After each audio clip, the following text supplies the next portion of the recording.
How to log in Fiverr account. Hello everyone, I am Bishaka and welcome to our channel. I will take you through the step-by-step process on how to log in Fiverr account. Now, let's get right into the tutorial.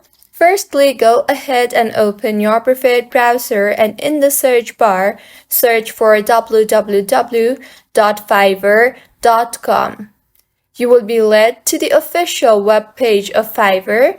Now go ahead and tap on the sign in button you see on the top right of your screen. You will see various login options. You can log in using Google, your email or username, your Apple ID, or your Facebook account. Simply choose the best suited option for you. I will choose to log in with email or username.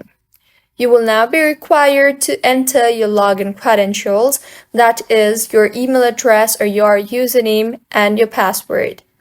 So go ahead and enter that, and just in case if you have forgotten your username or password, then you can tap on the forgot password option and recover your login credentials and log in further. Finally, tap on the sign in button and with this you will be successfully signed in to Fiverr. If you find this tutorial helpful, please like the video and do subscribe to our channel for more contents like this. Thank you for staying with us until the end.